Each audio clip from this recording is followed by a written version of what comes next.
बच्चों, अभी तक हमने पिछले वीडियो में पढ़ा मेरे संग की औरतें पाठ का भाग। आगे हम पढ़ेंगे इस पाठ का आगे का भाग। तीसरे नंबर पर चित्रा है। जो लेखिका है उसकी बहन है चित्रा, वो तीसरे नंबर पर है। वह कॉलेज पढ़ने तो जाती थी पर खुद पढ़ने से ज़्यादा दिलचस्पी औरों को पढ़ाने में रखती थी। इसीलिए इम्तिहान में उसके अंक कम और उसके शागिर्दों मतलब दोस्तों के ज़्यादा आते थे। वह शागिर्द का अर्थ शिष्य भी होता है। वह अपने यहाँ सब चलता था। उसकी शादी का वक्त आया तो उसने एक नज़र में लड़का पसंद करके ऐलान कर दिया कि शादी करेगी तो उसी से। मुश्किल यह थी कि माँ बाप ही नहीं, खुद लड़का भी उसके निर्णय के वाकिफ़ नहीं था। वाकिफ़ मतलब उससे जानकार नहीं था। पर उसका कहना था वह जो सोच लेती है करके रहती है, तो उसकी शादी उसी लड़के से हुई। कोई मुश्किल पेश नहीं आती क्यों? उसने कहा, मैंने पहली मुलाकात में ही उसे बतला दिया था कि मैं जो सोच लेती हूँ होकर रहता है। तो उसने बात आगे खींची ही नहीं, पहली मुलाकात में ही हथियार डाल दिए, मतलब शादी के लिए वो तैयार हो गया। हम में सबसे छोटी बहन अचला काफ़ी दिनों तक कुछ कम खिसकी मालूम पड़ती थी। पिता का कहा मानकर पहले अर्थशास्त्र किया, फिर पत्रकारिता में दाखिला लिया। जो लेखिका की सबसे छोटी बहन है, उन्होंने पिता के कहे अनुसार पढ़ाई की, ढंग से पढ़ाई की, पास हुई। फिर पिता की पसंद से शादी भी कर ली, पर उसके आगे लीक पर नहीं चल पाई। घर बार में ज़्यादा मन रुचा नहीं और मंजुल और मेरी तरह उम्र के 30 बरस पार करते ही लेखन का रोग लग गया। मतलब उसकी सबसे छोटी बहन थी, वह भी लेखन का कार्य करने लग गई। एक बात हम में एक सी रही, घर बार को परंपरागत तरीके से हमने भले न चलाया हो, उसे तोड़ा भी नहीं। शादी एक बार की और उसे कायम रखा, चाहे तलाक के कगार पर खड़ी चली हो, पर कगार तोड़ डूबी नहीं। शायद इसीलिए कि जैसा मैंने अपने पहले उपन्यास में लिख डाला था, हम सभी विश्वास करती रही होंगी कि मर्द बदलने से कोई प्रयोजन सिद्ध नहीं होगा। घर के भीतर रहते हुए भी अपनी मर्जी से जी लो तो काफ़ी है। शादी के बाद मैं बिहार के एक छोटे कस्बे डालमिया नगर में रही। जो लेखिका है वह बिहार में रही, जहाँ मर्द औरत चाहे पति पत्नी क्यों ना हो, पिक्चर देखने भी जाते तो अलग अलग दड़बों में बैठते, मतलब अलग अलग कमरों में बैठते। मैं दिल्ली से कॉलेज की नौकरी छोड़कर वहाँ पहुँची थी और नाटकों में अभिनय करने की शौकीन रही थी। मैंने उनके चलन से हार नहीं मानी। साल भर के भीतर उन्हीं शादीशुदा औरतों को पराए मर्दों के साथ नाटक करने के लिए मना लिया। अगले 4 साल तक हमने कई नाटक किए। अकाल राहत कोष के लिए उन्हीं के माध्यम से पैसा इकट्ठा किया। वहाँ से निकली तो कर्नाटक के और भी छोटे कस्बे बागलकोट में पहुँच गई। तब तक मेरे 2 बच्चे हो चुके थे, जो कुछ स्कूल जाने लायक उम्र पर पहुँच रहे थे, पर वहाँ कोई ढंग का स्कूल न था। लोगों की राय पर मैंने वहाँ पर कैथोलिक बिशप एक पादरी से दरख्वास्त की कि उनका मिशन वहाँ के सीमेंट कारखाने की आर्थिक मदद से हमारे कस्बे में एक प्राइमरी स्कूल खोल दे। पहले उन्होंने कहा, चूँकि उस प्रदेश में क्रिश्चियन जनसंख्या कम थी, इसीलिए वे वहाँ स्कूल खोलने में असमर्थ थे।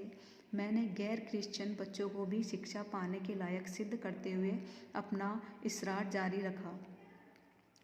तब उन्होंने कहा, हम कोशिश कर सकते हैं, बशर्ते आप हमें यकीन दिलाएं कि वह स्कूल अगले 100 वर्षों तक चलता रहेगा।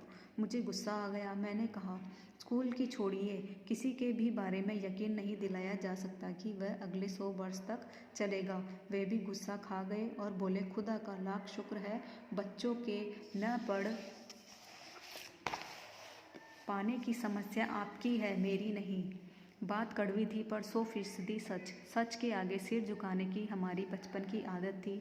सो मैंने तय किया कि खुद अंग्रेजी, हिंदी, कन्नड़ 3 भाषाएं पढ़ाने वाला प्राइमरी स्कूल वहाँ खोलूँगी और कर्नाटक सरकार से उसे मान्यता भी दिलाऊँगी। वहाँ के अनेक मेहनती और खिसके लोगों की, मतलब समझदार लोगों की मदद से यह व्रत पूरा हुआ। मेरे बच्चे तथा अन्य अफसरों के बच्चे उसी स्कूल में पढ़े। बाद में अलग अलग शहरों में अलग अलग ख्यात, मतलब प्रसिद्ध स्कूलों में दाखिला भी पा गए। ऐसे अनेक मौके आए जब मैंने अपने जिद्दीपन के नमूने पेश किए, पर सबसे ज़्यादा उसने मंच पाया मेरे लेखन ने, जो शुरू से अब तक लीक से खिसका अपनी राह खुद तलाशता रहा। पर सब कुछ कर लेने पर भी मैं अपनी छोटी बहन रेनू के मुकाबिल नहीं पहुंच सकती थी। 1950 के अंतिम दौर में एक रात दिल्ली में एक साथ 9 इंच बारिश हो गई। दिल्ली की खासियत यह रही है कि थोड़ा पानी बरसते ही वहाँ के नाले पर नालों में बाढ़ आ जाती है, पुलों के नीचे पानी भर जाता है, तमाम यातायात ठप हो जाता है। इस कयामती बारिश के बाद सरकारी दफ्तरों के पहले तल्लों से फाइलें पानी में तैर आई थी। अगली सुबह किसी तरह का कोई वाहन सड़क पर नहीं था। जाहिर है कि रेणु के स्कूल की बस भी उसे लेने नहीं आई थी। रेणु ने कहा, कोई बात नहीं, मैं पैदल चली जाऊंगी। सबने समझाया, स्कूल बंद होगा, मत जाओ। उसने कहा, आपको कैसे पता? इस सवाल का माकूल मतलब सही जवाब किसी के पास नहीं था। हमारे यहाँ फ़ोन जरूर लगा था, स्कूल में भी था, पर बारिश के चलते वह ठप पड़ा हुआ था।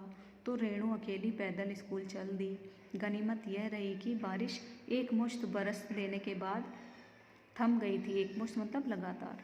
सड़कों पर पानी था पर और बरस नहीं रहा था। तो रेणु 2 मील पैदल चलकर स्कूल पहुंची।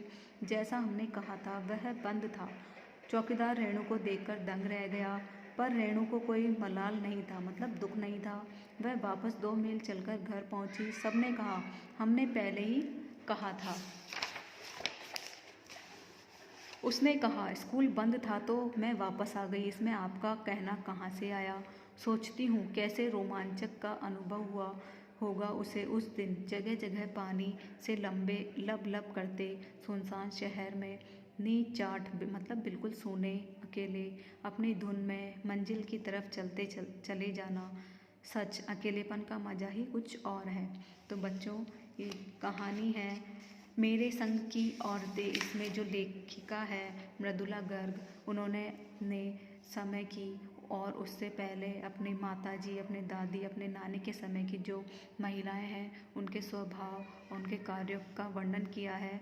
और लीक से हटना मतलब समाज में जो चलन चला आ रहा है उससे हटकर नए काम करना, वो सब इसमें बताया है। तो बच्चों, पाठ 2 मेरे संग की औरतें यहाँ पर समाप्त होता है।